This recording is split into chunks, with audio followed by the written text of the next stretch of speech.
नमस्कार, शतरंज के खिलाड़ी में आपका स्वागत है। मैं हूं आपका मित्र साथी हमदर्द मुकेश कुमार। ठीक चुनाव के पहले बीजेपी ने रमेश पोखरियाल निशंक को हटाकर भुवन चंद खंडूरी को उत्तराखंड की बागडोर सौंप दी और कहा कि अब आप ही नैया पार लगाओ।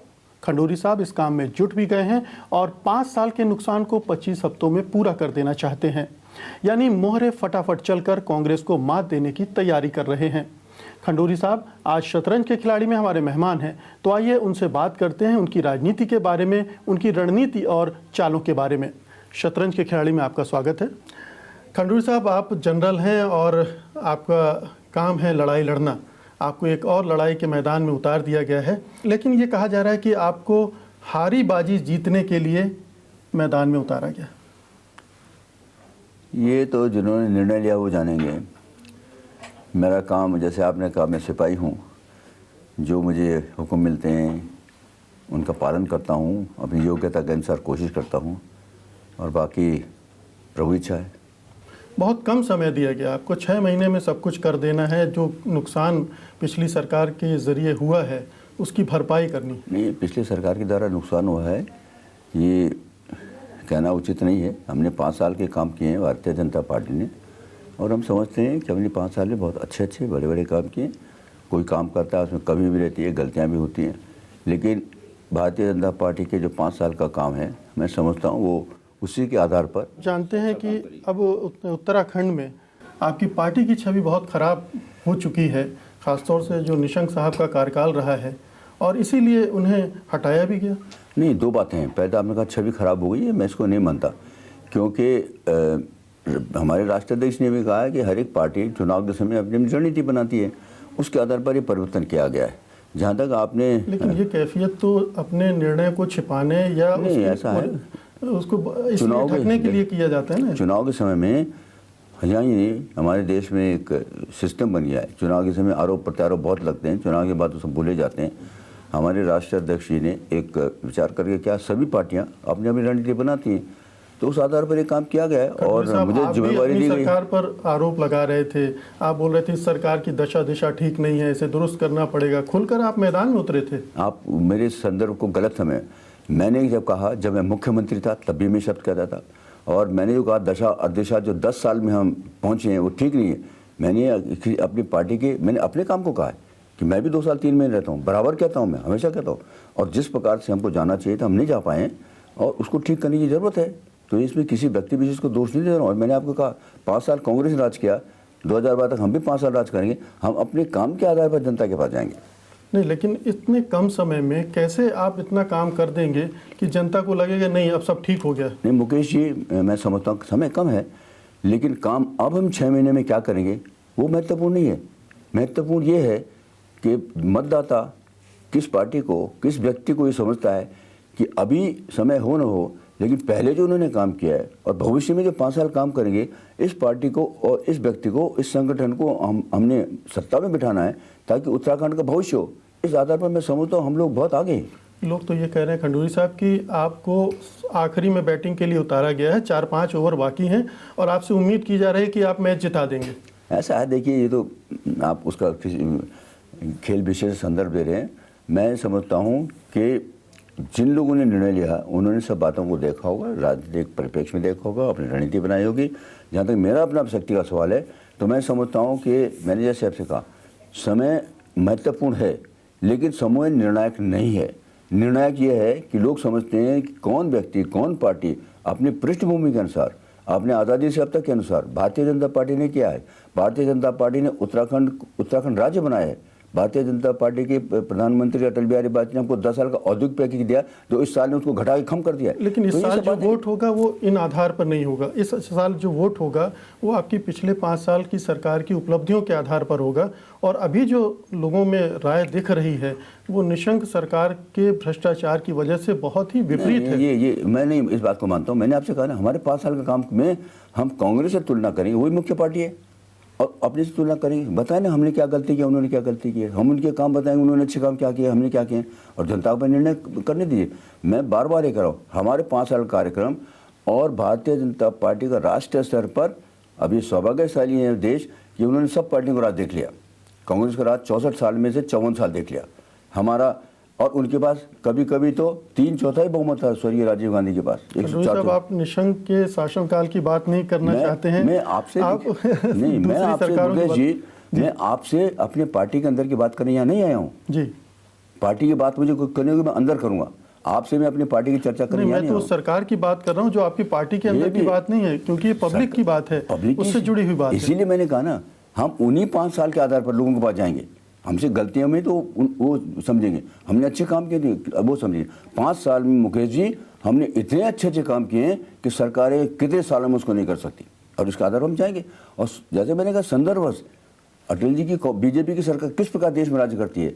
परमाणु परीक्षण कर दिया जब क्या हमारे पास बहुमत न था। हमने करगिल के युद्ध में ऐसे ऐसे काम किए हैं जो कि इतिहास में 64 साल में कभी कांग्रेस 3/4 बहुमत में नहीं किए। हम उनके आधार पर जाएंगे। खंडूरी साहब, आप उन उपलब्धियों की बात कर रहे हैं जो केंद्र सरकार में रहते हुए कुछ अरसे पहले हुई थी। उत्तराखंड सरकार की उपलब्धियों के बारे में बात नहीं कर रहे हैं। वहाँ लोग बात कर रहे हैं कुंभ मेला में घोटाले की, पनबिजली परियोजनाओं में घोटाले की, इस तरह की बात चल रही है। उनके उस छवि को जो नुकसान हो उसके भरपाई कैसे होगी? इसीलिए मैं कह रहा हूँ, हम लोगों को जो लोग देखेंगे, एक समय में कोई गलती हुई, मेरे समय में बहुत सी गलती हुई होंगी, ऐसा नहीं है कोई गलती नहीं करता, कोई नहीं। हम पूरे टोटलिटी, पूरे संदर्भ को आप देखिए, और फिर आप हम लोगों को कहेंगे अगला 5 साल आप किस पार्टी को, किन लोगों को हाथ में देना चाहते हैं वो निर्णय करें। और वो 1-2 घटना को नहीं देखेंगे, वो पूरा घटना को देखेंगे और 47 हफ्ते की घटना देखेंगे। बीजेपी का क्या चरित्र है, बीजेपी की देश के प्रति किस प्रकार की भावना है। आया गया राम, हम 1 वोट चार गए। आज तक तो कांग्रेस वालों ने आया राम गया राम का तमाशा बना दिया था। अटल बिहारी वाजपेयी 1 वोट नहीं ले सकते थे। मैं तो चीफ विप था उसमें, मैं जानता था क्या हो रहा था। 1 वोट क्या कितने वोट ली जा सकती है। तो इस प्रकार की हम बातें लोगों से कहेंगे कि आप इस देश में, भारत का जो विश्वगुरु देश है, उसमें आप किस प्रकार के आचरण के लोग चाहते हैं जो झूठी। मुझे लग रहा है कि मैं एक केंद्रीय मंत्री से बात कर रहा हूँ, पूर्व केंद्रीय मंत्री से। मैं उत्तराखंड के मुख्यमंत्री से बात नहीं कर रहा हूँ। मेरा पूरा जीवन, राजनीतिक जीवन उत्तराखंड से ही संदर्भित है। पर केंद्र ने मुझे मौका मिला, अच्छी बात है, लेकिन मैं राजनीति में उत्तराखंड की वजह से आया हूँ और सैनिकों की वजह से आया हूँ। और इसलिए मैं जो आपसे कह रहा हूँ अपनी भावनात्मक ढंग से कह रहा हूँ, मैं सिर्फ इसको चुनावी घोषणा बात नहीं कर रहा हूँ। और इसलिए मैं समझता हूँ कि देखिए, चुनाव के समय तो ये मुद्रा सारी पार्टियां और नेता अख्तियार कर लेते हैं कि हमसे गलती होगी तो हमें माफ़ी कर दीजिए, हमने बहुत उपलब्धियां की, हम काम करना चाहते हैं। लेकिन जो 5 साल से असेसमेंट उत्तराखंड की जनता कर रही है वो तो चुनाव में। मुकेश जी, इसमें आपका मेरा मत अलग है। मैं समझता हूँ उन्हीं 5 साल के आधार पर, और किसी तुलना करेंगे ना, हम बहुत खराब हैं, लेकिन कोई उससे दूसरा खराब वो बताएंगे ना। 5 साल की तुलना हम कांग्रेस के अपने काम से करेंगे, और आज उस आधार पर बीजेपी को, हमको लोग अपना आशीर्वाद मत देंगे, ये मेरा मानना है। खंडूरी साहब, आपसे बातचीत का सिलसिला जारी रखेंगे, लेकिन फिलहाल वक्त हो चला एक छोटे से ब्रेक का। ब्रेक के बाद हम फौरन वापस लौटेंगे। आप कहीं मत जाइए, क्योंकि हमारे साथ हैं उत्तराखंड के मुख्यमंत्री BC खंडूरी, और जिनसे हम बात कर रहे हैं उनकी चुनावी रणनीति के बारे में, उनकी चालों के बारे में।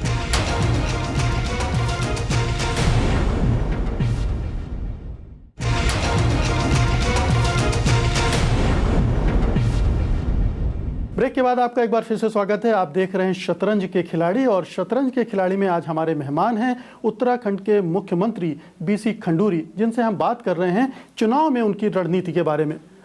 ये जो छवि को नुकसान हुआ है, इसको कैसे सुधारेंगे इतने कम समय में आप? देखिए, ऐसा है ना, बहुत सारी बातें होती हैं छवि सुधारने में। राजनीतिक अभी से फरवरी तक जब चुनाव होंगे खूब आरोप लगेंगे। अब जनता को तय करना नहीं, जो लग चुके हैं उनकी बात कर रहा हूँ। जो नुकसान हुआ है उसको कैसे दुरुस्त करेंगे? हमसे कोई गलती होगी, हम उनको ठीक करने की कोशिश करेंगे, ये कर सकते हैं। और गलती मैंने तो बार बार एक्शन प्लान होगा, कुछ रणनीति बनाई होगी, आपने कुछ सोचा होगा कि जैसे आपने लोकपाल बिल कैबिनेट से पारित करवाया। सब लोग समझ रहे हैं कि चुनाव के समय इस तरह के बिल को पारित करवाना अपने दागों को धोने की एक कोशिश है, कवायद है। ये मेरा दुर्भाग्य मुकेश जी कि आप और ऐसा समझ रहे हैं। मैंने विधानसभा में कहा, अच्छा ये तो मैंने पास कर दिया। 2007 में जब मुख्यमंत्री बना, पहले 1 महीने में भर्ती प्रक्रिया को मैंने ऐसा बनाया है जो कि शायद भारतवर्ष में या विश्व में कहीं नहीं है। उस समय तो चुनाव नहीं थे। उस समय मैंने बड़े बड़े काम किए, 108 जैसी योजना चलाई, महिला को 50% प्रशिक्षित किया, गौरा देवी, नंदा देवी, उस समय तो कोई चुनाव नहीं थे। तो ये मेरा दुर्भाग्य है कि लोग समझ रहे हैं कि मैंने चुनाव की दृष्टि से किया है, चुनाव संदर्भित हैं, चुनाव हो रहे हैं, लेकिन ये बातें जो मैंने की हैं अपने सिद्धांतों के अनुसार किए हैं, प्रदेश और देश के हित के लिए किए, इसमें चुनाव में हमको भरा हुआ है। तो ठीक है ना, आप ही कह रहे हैं हमारी गलतियों से लोग सजा देंगे, हमारे अच्छे कामों से लोग हमको आशीर्वाद देंगे। तो ये काम इसलिए नहीं किए कि मैं चुनाव वोट चाहता हूँ, वोट तो मैं चाहता हूँ, लेकिन मैं प्रदेश के हित में, देश के हित में अच्छे काम करना चाहता हूँ। ये संदर्भ से कि चुनाव होने वाले हैं। खंडूरी साहब, ये तो सब लोग मानते हैं कि खंडूरी साहब बहुत ईमानदार आदमी हैं, निष्ठावान आदमी हैं और जनरल आदमी हैं, ठीक है, और जनरल की तरह काम करते हैं। लेकिन यहाँ व्यक्ति की बात नहीं, एक पूरी सरकार काम करती है और पिछले शासनकाल में भी ये महसूस किया जाता रहा कि आप तो ईमानदारी से काम कर रहे हैं, लेकिन आपके आसपास के लोग जो हैं वो उतने ईमानदार नहीं हैं। ये मैं समझता हूँ कि थोड़ा इसमें मुकेश जी थोड़ा समझने की गलती, ये आम धारणा है कि खंडूरी साहब ईमानदार आदमी हैं, ऐसा है, लेकिन उनको वो एक ऐसी कोठरी में फंस जाते हैं। पहले भी एक कोठरी थी और अब फिर एक वही कोठरी आ जाएगी और वो शासन को प्रभावित करेगी। मुकेश जी, मेरा एक दुर्भाग्य है कि मैं अच्छा मीडिया मैनेजर नहीं हूँ, ये मेरा दुर्भाग्य है। और इसलिए जो इतनी सारी जाति की हैं, आपको भी शायद जानकारी है, ये मेरा कमी है, कसूर भी है। और इसलिए मैं समझता हूँ जनता को जानने का अधिकार है और उसमें कमी है। एक और कमी आप में देखते हैं लोग, और वो है कि आपको पॉलिटिकल मैनेजमेंट नहीं आता है। आप उसको मीडिया मैनेजमेंट कहिए, पॉलिटिकल मैनेजमेंट कहिए, क्योंकि मेरा लेकिन राजनीति में है तो ये सब भी तो जरूरत है। कमजोरी मान रहा हूँ ना, आपसे स्वीकार कर रहा हूँ। और उसके आधार पर कुछ सबक सीखा जाता है, आदमी कुछ सुधारने की कोशिश की जाता है। क्योंकि जितने काम उत्तराखंड में हुए हैं 2007 से अभूतपूर्व है। आपको अगर सूची देगी तो आपको भी आश्चर्य, शायद आपको भी मालूम नहीं, क्योंकि मैंने उसको प्रचार किया। सारी सरकारों के पास लंबी लंबी सूचियां होती हैं काम की, तो वो उतनी विश्वसनीय कोई नहीं मानता है जब तक जमीन पर दिखती नहीं है। और जिस पैमाने पर करप्शन होता है, आप तो ईमानदारी से कोई एक योजना बना के रख देते हैं, लेकिन अंत में उसका हश्र क्या होता है? लोगों को तो फायदा मिलता नहीं है ना। अगर मैं बहुत ईमानदार हूँ और मेरे प्रदेश में बेईमान हो रहा है तो मेरे ईमानदारी किस काम की है? जमीन पर दिखनी चाहिए ना। और इसलिए मैं निवेदन कर रहा हूँ कि होगी, ये कोई सर्वगुण संपन्न है, लेकिन प्रभाव था। और ये हमने जो काम किए हैं उसमें ऐसे काम हुए हैं कि अगर जब लोगों को समझ नहीं आता तो कहता चाहिए ऐसा आप क्यों हो रहा है। भारतवर्ष में कैसे ही कहीं दुनिया में ऐसा सिस्टम नहीं है कि आपने आंसर कॉपी की डुप्लीकेट कॉपी घर ले जाइए, स्वयं मार्किंग कीजिए और तब आपको मार्क्स उतने नहीं है तो उसमें ऐसी चीज़ें की हैं। कसूर है कि उसका अच्छी सारी प्रचार प्रसार नहीं हुआ, उसमें उसको करेंगे, हम करेंगे, कोशिश करेंगे। साहब, ये आपके विपक्षी आरोप लगा रहे हैं कि आप भ्रष्टाचार मिटाने की बात कर रहे हैं, आप लोकपाल बिल को कैबिनेट से मंजूरी दिलवा रहे हैं, लेकिन जो आरोप निशंक सरकार पर लगे उनकी जांच के आदेश नहीं दे रहे हैं। नहीं, ऐसा है ना, मामले कोर्ट में हैं और जो चीज़ आपने बात की उनमें कुछ कोर्ट में चल रहे हैं, तो कोर्ट निर्णय लेगा और फिर मैं एक्शन न लूँ तब तो मैं दोषी हूँ। अब कोर्ट के हस्तक्षेप करके मैं कहूँ नहीं कोर्ट में चलने दो, मैं अपना काम, ये तो ठीक नहीं है ना। और इसलिए मैं लोगों को समझा रहा हूँ, ऐसी बात नहीं है।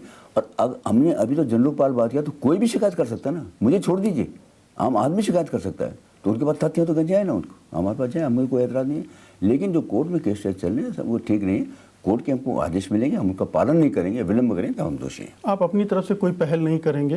नहीं, मैं पहल करनी चाहिए। एक ऐसी जांच हो जिसमें दूध का दूध और पानी का पानी हो जाए। ऐसा है ना, देखिए जांच के कुछ तरीके होते हैं, कुछ सिस्टम होता है।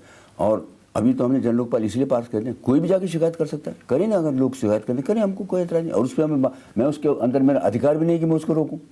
तो हमने तो जनता को इसीलिए कहा है, अगर हम चाहते अपने आरोपों अपने गुनाहों को छिपाने, तब से बिल क्यों लाते। लेकिन इस बिल में आपने मुख्यमंत्री को इस तरह से बचा लिया है कि जब तक सर्वसम्मति नहीं होगी तब तक मुख्यमंत्री, तो मतलब नौ मन तेल होगा ना राधा नाचेगी। सर्वसम्मति का शब्द कहीं नहीं है। आज भी जैसे कोर्ट में निर्णय होता है, आपस में बैठ के उनकी परमिशन है, सर्वसम्मति है, वोटिंग का उसमें बात ही नहीं है। ये दुष्प्रचार किया गया। और मैंने अपने आप को कौन सा बचा लिया? मैंने ये तो नहीं कहा कि मैं नहीं रहूँ, मुख्यमंत्री रहेगा, लेकिन इस इतने बड़े पद पर लोग दुश्मनाई से भी आपको आरोप लगा दिया, हारे जीते 10 साल बाद पता नहीं। इसलिए उसके लिए कुछ अधिकारियों को जो निर्णय लेने वाले हैं और कुछ लोगों को, मुख्यमंत्री को इसलिए कह दिया कि जब कोई शिकायत करता है, वो जो बेंच है बैठे और निर्णय ले, उनको वोटिंग नहीं है, सर्वसम्मति नहीं है, वो निर्णय ले लें कि ठीक है, केस ठीक है, इसको चालू होगा। कोई सर्वसम्मति वोटिंग कोई ये भी कहा जा रहा है कि आपने वाहवाही लूटने के लिए और इलेक्शन में इसका फायदा उठाने के लिए ये बिल तो कैबिनेट से पारित करवा दिया जी। लेकिन अब आप तो सरकार में लौटेंगे नहीं, तो भुगतेगी तो कांग्रेस। हम सरकार में लौटेंगे जी, और जो भुगतना होगा तो उसको भुगतेंगे, इसमें हमें कोई शंका नहीं है। लेकिन अगर ये तर्क करते हैं तो और ये कांग्रेस भी केंद्र से इस समय बैठे, वो क्यों नहीं लागू कर देते? और इसलिए ये तो सिर्फ आरोप लगाने की वजह से मैं समझता हूँ उनको जहाँ कुछ अच्छी बात होती है उसकी तारीफ करनी चाहिए, चाहे विपक्षी करे, मैं करता हूँ, मुझे कोई शंका नहीं है। और प्रधानमंत्री अच्छा काम करते हैं, मैं उनकी तारीफ करूँगा। लेकिन ये कहना कि मैंने वाहवाही लूटने के लिए किए और अपने गले में फांसी खाकर मैं खुदकुशी कर रहा हूँ, तो ये तो कोई तर्क नहीं हुआ ना। नहीं, ये तो अब चुनाव जीतने की एक पैंतरेबाजी भी हो सकती है, लोग तो क्योंकि जानते हैं। अक्सर चुनाव के मैदान में मोहरे इस तरह से चले जाते हैं कि जीत हासिल हो। नहीं, ये सभी कोशिश करते हैं, जो शतरंज खेल रहे हैं या राजनीति कर रहे हैं, सब जीतना चाहते हैं, हारने के लिए कोई काम नहीं करता जी। हम भी अपनी तारीफ करेंगे। लेकिन मेरा इतना ही मैं समझता हूँ, मेरा फ़र्क है कि मैं अब शुरू में मैंने कहा था, मैं अच्छे काम करके, और मैं सार्वजनिक सभाओं में बोल रहा हूँ, अच्छे काम करके हम आपका आशीर्वाद देना चाहते हैं, गुमराह करके झूठ बोलने के नहीं करते हैं। अगर आप समझते हैं हम काबिल नहीं, हमको वोट मत दीजिए, मैं कहता हूँ नहीं, आम जनता के सामने कहता हूँ, अगर आप समझते हैं मैं इस योग्य नहीं, मत वोट दीजिए मुझे, इससे ज़्यादा और क्या कर सकते हैं। जी, आप मोहरे नहीं चल रहे हैं बेशक, लेकिन तमाम जो रणनीति है आपने बिल्कुल जाल बिछा रखा है। नहीं, जो जाल बिछाना है, मैं सच्चाई से, अच्छे कामों से, जनता की सेवा करके, हम अगर कोई जाल बिछता है तो हमें कोई एतराज़ नहीं। अच्छे काम करके जनता का मत लेंगे, हम चाहते हैं, हम ये नहीं चाहते कि आप हमको वोट मत दें, हम चाहते हैं, लेकिन हमारा बुनियादी जो तौर तरीका ये है कि हम आपकी सेवा करें, आप हमको आशीर्वाद दें, ताकि हम प्रदेश का और लोगों का भला करते रहें। हम गलत काम कर रहे हैं, खुराफात कर रहे हैं, हम भ्रष्टाचार करें, आप मत दीजिए हमको वोट। फिर से वक्त हो गया है एक छोटे से ब्रेक का, लेकिन आप कहीं मत जाइएगा, अपने रिमोट रख दीजिए बाजू में, इंतजार कीजिए हमारे लौटने का, क्योंकि हम बात कर रहे हैं उत्तराखंड के मुख्यमंत्री बीसी खंडूरी से, उनकी चुनावी रणनीति के बारे में। बने रहिए हमारे साथ, हम यूं गए और वो लौटे।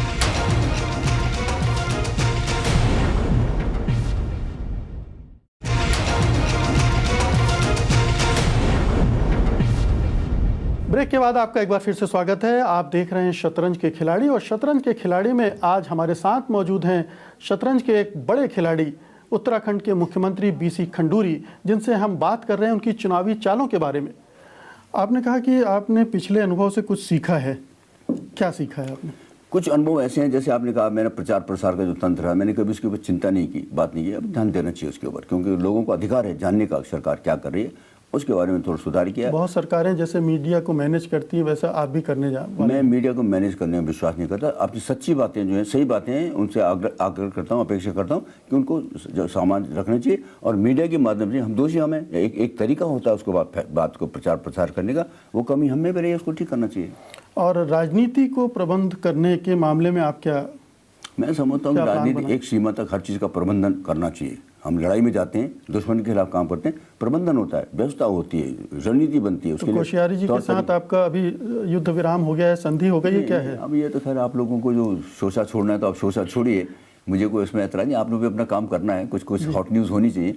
लेकिन कोश्यारी जी के साथ मेरा कोई दुश्मन, व्यक्तिगत दुश्मन तो नहीं है, न तो वो अपनी जमीन की नहीं, राजनीतिक दुश्मनी है ये तो, राजनीतिक दोस्ती दुश्मनी है या राजनीतिक अवसरवाद है, जब जिसको मौका मिलता है वो प्रहार करता है। ये तो लोगों को आपको तय करना है कि मैं अवसरवादी से काम कर रहा हूँ या जहाँ सुधार करने की जरूरत है सुधार करना। मैंने कहा ना, मेरे भी बहुत सारी कमी है, तो अगर उसमें सुधार करने से प्रदेश का हित होता है, समाज का होता है, तो मुझे करना चाहिए। ये कहा जा रहा है कि तीर तो खंडूरी साहब को थमा दिए हैं, कमान कोश्यारी जी के पास है। ये सब मजाक लूटने के लिए, वाह लूटने के और मीडिया में मैनेज करने के लिए सब कहा जाता है, ऐसा कुछ नहीं है। मिलजुल कर काम करें, सभी लोग काम करें मिलजुल कर, और मेरा तो ये कोशिश है कि सब लोगों से मिलजुल काम करें, और मैं कोशिश करता हूँ। बाकी राजनीति में आपस में मत भिन्नता तो रहती, मन भिन्नता नहीं होनी चाहिए। खंडूरी साहब, आप मुख्यमंत्री बने, आपने शपथ ली, लेकिन मंत्रिमंडल ज्यों का त्यों रिपीट कर दिया। ये मजबूरी थी आपकी या ज़रूरत नहीं? जरूर ऐसा देखिए, उसमें ये है कि अभी आपने स्वयं कहा कि समय कम है, तो ज़्यादा बहुत मूल चाल परिवर्तन करने से ऐसे परिवर्तन संतोष पैदा हो सकता है, जिससे नहीं आक्रोश पैदा हो और समस्या पैदा होती है। कुछ लोग अनुभव से काम कर रहे हैं, नहीं कर, तो इस दृष्टिकोण से एक मीडिया बीच का रास्ता निकालने की कोशिश की गई है। और मैंने ये समझा कि इस समय ज़्यादा फेरबदल नहीं करने की जरूरत है। हम वैसे बेसिक चीज़ों में फेरबदल कर रहे हैं। मैंने कुछ 3-4 बजे शपथ ली और 2 घंटे के कैबिनेट मीटिंग करके और 4-5 बड़े निर्णय लिए, तो अगर उसमें नए मंत्री होते उनको समझने में कठिन होता। सही है गलत है तो भगवान जाने, लेकिन मैंने कोशिश की है कि ज़्यादा इस प्रकार की हरकतें नहीं की है जो टोटल थी इम्बैलेंस हो जाए। तो लोग तो मैसेज यही गया कि वो जो मंत्रिमंडल जिस पे करप्शन के आरोप लग रहे थे वो जस का तस है, केवल मुख्यमंत्री बदल गया है। नहीं, आप ये तो हर एक अपना आकलन करे, आगे उसके आगे क्या देख रहे हैं। करप्शन को भी मैं बढ़ावा दे रहा हूँ, सब चीज़ कर रहा हूँ, और इतनी चीज़ें जो अभी हमने ट्रांसफर्स का एक नीति नहीं बने, लॉ बना दिया है, अगर कोई करेगा तो कोर्ट में जा सकता है। तो ये अगर सब लोग समझते हैं कि मैंने अपने फायदे के लिए बनाया, लोगों ये तो चुनावी राजनीति का हिस्सा हो सकता है ना खंडूरी साहब। ऐसा नहीं होता इलेक्शन के समय तो मुकेश जी, बहुत चुनाव साहसी हो जाती हैं सरकारें, उदार हो जाती हैं। तो उस समय तो और चाहिए था, अगले 3 महीने में धड़ाधड़ ट्रांसफर करते, धड़ाधड़ लोगों को इधर से उधर भेजते, लोगों को वाई लूटते, वोट लेते। हमने तो उसको बंद किया। अपने अधिकार को, जो गलत तरीके से वोट देने के, उनको हमने अपने आप पर कंट्रोल किया। तो ये कैसे कोई आरोप लगा सकता है हम चुनाव के लिए गलत काम कर रहे हैं? हम तो चुनाव का नुकसान होने के लिए भी सही काम कर रहे हैं। आपको क्या लगता है कि किस मुद्दे पर इस बार चुनाव होने जा रहा है उत्तराखंड का, और किस मुद्दे पर आपको लगता है कि लोग आपको वोट देंगे? मैं समझता हूँ चुनाव जो है महत्वपूर्ण बात आपने कही। हमको इस बात की चिंता है, हमें 10 साल हो गए हैं और स्थिरता, हमारी राजनीतिक स्थिरता नहीं रही। एक तो छोटा प्रदेश है, छोटी विधानसभा है, लेकिन इस समय लोगों ने देखा है कि पिछले 10 साल में किस प्रकार से अस्थिरता रही है, और वो इसलिए भी रही है कि बहुत स्पष्ट बहुमत नहीं था। तो हम समझते हैं भारतीय जनता पार्टी के काम पे और भविष्य को ठीक देखते हुए हमको बीजेपी को बहुत अच्छा संपूर्ण बहुमत मिलेगा, ताकि इस प्रकार जो अस्थिरता है वो न रहे। एक चीज़ ये होने वाली है, और दूसरी चीज़ लोग अभी हर पहलू देख चुके हैं। कांग्रेस का 5 साल देख चुके हैं, हमारे 5 साल देख चुके हैं, और उनके मन में, और जैसे आजकल वातावरण बना भ्रष्टाचार का पूरे देश में, इन सब के माध्यम से मैं समझता हूँ कि लोग मन बनाकर और खूब ऐसा वोट देंगे ताकि लोग समझें कि अगले 5 साल हमको स्थिरता रहे, विकास में आगे बढ़े, भ्रष्टाचार में कम करने वाले जो कमी करें उन लोगों को लाए, और जो ईमानदारी से प्रदेश का हित करना चाहते हैं उस पार्टी को लाया जाए। क्या आपको लगता है कि अन्ना हजारे ने जो आपकी सरकार को सर्टिफिकेट दिया है वो इस चुनाव में काम आएगा? नहीं, देखिए अन्ना हजारे जी, मैं उनको वो सर्टिफिकेट उन्होंने दिया। मैं तो सब जगह कर रहा हूँ, आज से नहीं कर रहा हूँ। मैं जब मुख्यमंत्री ने तभी मैं कहता था, अन्ना हजारे जी ने 2011 में भ्रष्टाचार को जिस प्रकार से एक सार्वजनिक मुद्दा बना दिया है, जिस प्रकार से लोगों के मन में एक भावना जागृत कर दी है कि हम भ्रष्टाचार के खिलाफ लड़ सकते हैं, उसको हरा सकते हैं, उसको काबू करा सकते हैं, अन्ना हजारे जी उसके लिए बहुत तारीफ के काबिल हैं। और इसलिए आज जो स्थिति पैदा हुई प्रदेश में, अन्ना हजारे जी को उसका श्रेय जाता है। और मेरे जैसे लोगों ने भी उस परिस्थिति को देखते हुए इस प्रकार की हिम्मत की है कि हम इस बात को आगे बढ़ा सकते हैं। 1 साल पहले, पिछले साल अक्टूबर-नवंबर में कहते कि भ्रष्टाचार के खिलाफ ये लड़ाई लड़ेंगे, कोई कहता है सब पागल हो गया, बेवकूफ़ आदमी नहीं लड़ सकता। आज वो वातावरण उन्होंने बनाया, तो तारीफ तो हमको सबको उनकी करनी चाहिए। हाँ, तारीफ तो उनकी कर ही रहे हैं, लेकिन बीजेपी की जो स्थिति है भ्रष्टाचार के मामले में, जिस तरह से कर्नाटक में आपकी पार्टी की छवि भ्रष्ट सरकार के रूप में बनी है, क्या आपको लगता है कि बीजेपी, अन्ना हजारे भी कह रहे हैं एक ग्रेजुएट है, एक पीएचडी है, तो इसमें तो आपकी पार्टी कोई लीड लेगी? देखिए जी, कितने किसको नंबर मिलने चाहिए वो तो जो एग्जामिनर होता है उसके हाथ में है। अन्ना हजारे एग्जामिनर जिसको चाहे वो डिग्री दे दें। हम अपनी बात कहते हैं, भारतीय जनता पार्टी की बात करते हैं, प्रदेश में देश की पार्टी के बारे में करते हैं। मैं इस पार्टी में 21 साल से हूँ, और मैं आज भी निसंकोच, बिना किसी हिचकिचाहट के कह सकता हूँ कि हमारे पूरे राजनीतिक परिप्रेक्ष्य में जिस प्रकार से भारतीय जनता पार्टी का राष्ट्रीय स्तर पर और प्रदेश स्तर पर जो चरित्र है, जो उनके सिद्धांत हैं, जो उनके देश के प्रति भावना है, उसमें आपसे इससे अच्छी और पार्टी को मिल नहीं सकती। कर्नाटक के और निशंक साहब के कार्यकाल के बावजूद नहीं कमियां होती है। देखिए ऐसा है, हम साहब कलयुग में, सतयुग में नहीं है, और इसलिए गलतियां होती हैं इंसान से। कितने कॉन्फिडेंट हैं इस चुनाव में उतरते समय?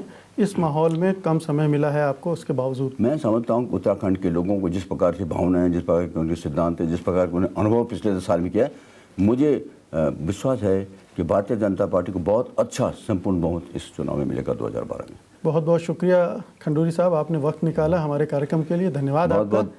और उम्मीद है कि आपसे 6 महीने बाद जब मुलाकात होगी तो मैं आपके नाम के आगे मुख्यमंत्री लगाकर ही बात करूंगा। बहुत बहुत धन्यवाद मुकेश जी, मैं आज का आभारी हूँ। अच्छा बातचीत करने का मौका मिला, और आपके सवालों से मुझे कुछ ऐसी बातें भी कहनी पड़ी जो मुझे नहीं मालूम को अनुचित होंगी, तो क्षमा चाहता हूँ उसके लिए। नहीं, और ऐसा कुछ भी बहुत अच्छा वार्तालाप हुआ, आपका बहुत बहुत धन्यवाद। ये थे उत्तराखंड के मुख्यमंत्री बीसी खंडूरी, जिनसे हम बात कर रहे थे उनकी चुनावी चालों के बारे में, उनकी चुनावी रणनीति के बारे में। शतरंज के खिलाड़ी में आज बस इतना ही, और अब हमें अनुमति दीजिए। नमस्कार।